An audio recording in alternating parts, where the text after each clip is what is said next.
अस्सलाम वालेकुम दोस्तों, अपनी नेक्स्ट वीडियो के साथ आपको वेलकम करता हूं अपने इस चैनल में। उम्मीद है सब खैरियत से होंगे। तो चलते हैं आज की अपनी अहम न्यूज और इन्फॉर्मेशन की जानब। सबसे पहले दोस्तों बात करेंगे स्पेन वीजा इमिग्रेंट्स के लिए एक बुरी खबर से। उसके बाद यूरोप और इंग्लैंड का नया मुआहदा जो तय पाया वो क्या है, किस तरह से आने वाले वक्त में कुछ नई अपडेट्स मजीद मुआहदों के बारे में आ सकती हैं, इसको कवर करूंगा। और पारों के बारे में नया कानून और नई धमकी एक अहम जमात की तरफ से, एक अहम पार्टी की तरफ से आम आवाम के लिए पारों का नया कानून लाने की बात की गई है। और इसके साथ साथ एक बड़ी धमकी है जिसको आने वाले वक्त में अमल किया जा सकता है, जिसपे अराइगो फार्मास्यूटिकल के बारे में कुछ दोस्तों के कमेंट्स आए हैं, उसको कवर करूंगा। काफी अहम मालूमात है जो आप लोगों के साथ शेयर करूंगा। तो वीडियो की डिटेल्स की तरफ जाने से पहले आपको बताता चलूं कि कौन कौन से लिंक्स हैं जो आपको नीचे डिस्क्रिप्शन में मिल जाएंगे, आप खुद भी जिनको क्लिक करके रीड कर सकेंगे।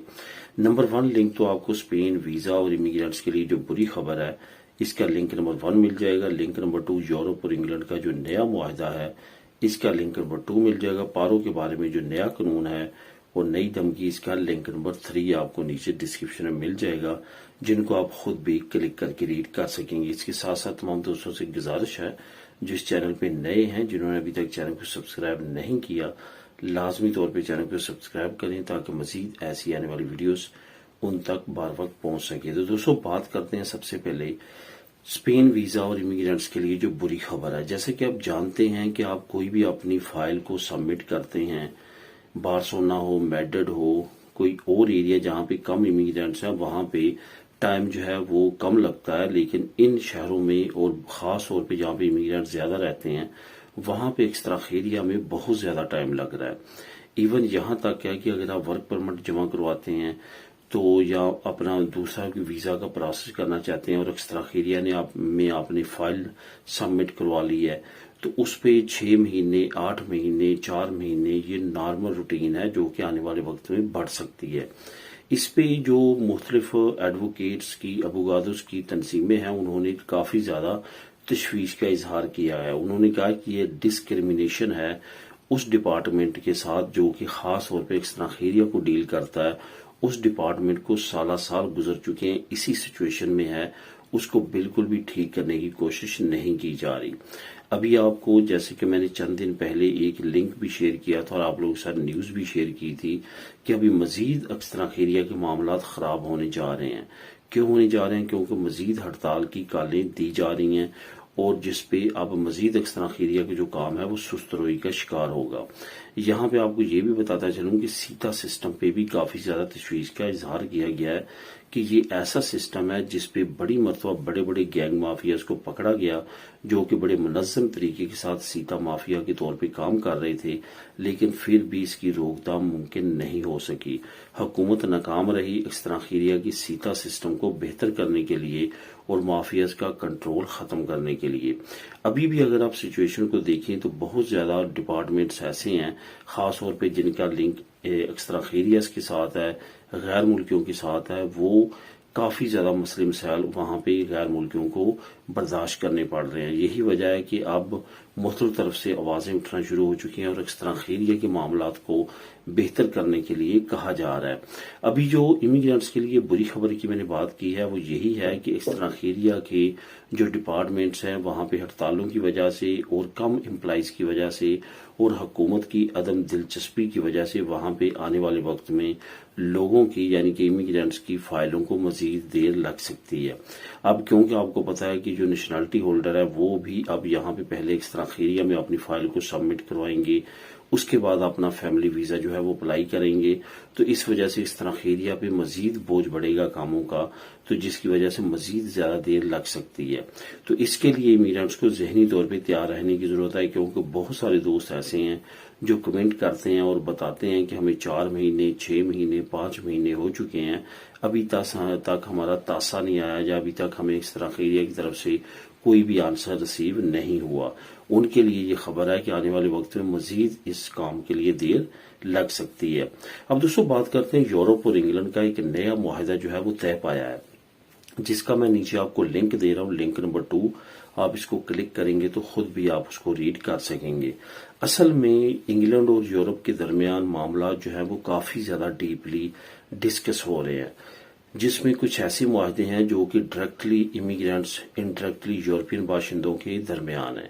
یہاں پہ جو سب سے بڑا اس وقت یو کے سر پہ سوار ہے کہ وہ ان کے لیے یہ مسئلہ ہے، جیسے کہ ابھی کرونا کے بعد تمام کنٹریز کی سچویشن وہ نہیں رہی اکنامیکلی خاص طور پہ، تو وہ اس کا تمام جو معاملات ہو رہے ہیں اس کا تمام جو ذمہ دار ٹھہراتے ہیں وہ امیگرینٹس کو ٹھہراتے ہیں۔ سیم اسی طرح یو کے میں بھی کچھ ایسی پالیسیز اپنائی گئی جس کا بھی رزلٹ جو ہے وہ بیڈ نکلنا شروع ہوا، تو اس کو تمام کا تمام جو قصوروار ہے وہ امیگرینٹس کو ٹھہرایا گیا۔ اس میں ضرور کچھ پارٹ امیگرینٹس کا ہو سکتا ہے، لیکن 100% قصور جو ہے وہ امیگرینٹس کا نہیں ہے۔ اس میں بریکسٹ نے بھی کافی زیادہ رول ادا کیا ہے۔ اب یہاں بھی جو میں بات کرنے جا رہا ہوں، آپ لوگوں کے ساتھ شیئر کرنے جا رہا ہوں، وہ یہ ہے کہ انگلینڈ اور یورپ کے درمیان اصل میں فرانس اور یورپ کے ریپرزینٹیو اور ساتھ ساتھ جو یو کے پرائم منسٹر ہیں ان کے درمیان جو ہے یہ ایک اہم معاہدہ طے پایا ہے۔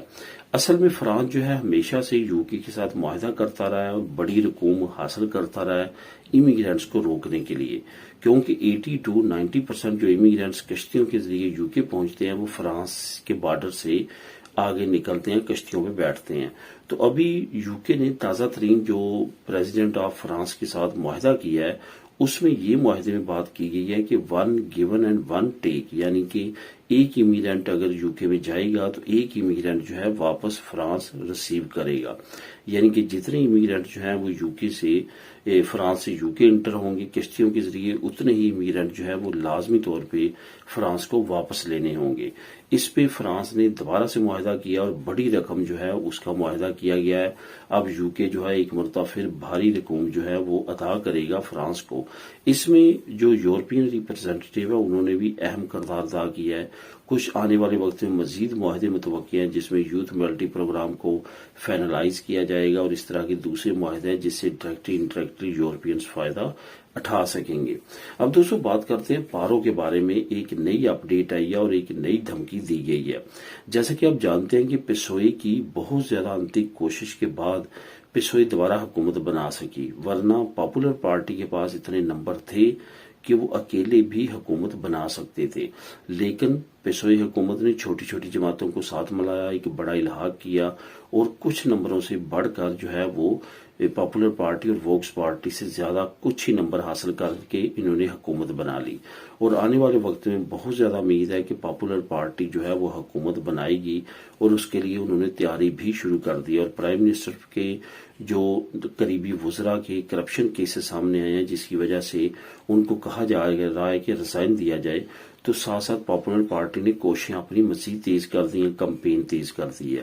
اب یہاں پہ جو پاپولر پارٹی کے اس وقت سربراہ ہیں ان کی طرف سے ایک دھمکی آئی ہے پارو سے ریلیٹڈ کہ جیسے ان کی حکومت آئے گی وہ پارو سے ریلیٹڈ ایک بڑا جو ہے وہ انقلاب لے کے آئیں گے۔ کیا انقلاب لے کے آئیں گے؟ کیونکہ آپ کو پتا ہے کہ یورپ میں کئی سالوں سے سب سے زیادہ بے روزگاری جو ریشو ہے وہ اسپین میں پائی جاتی ہے۔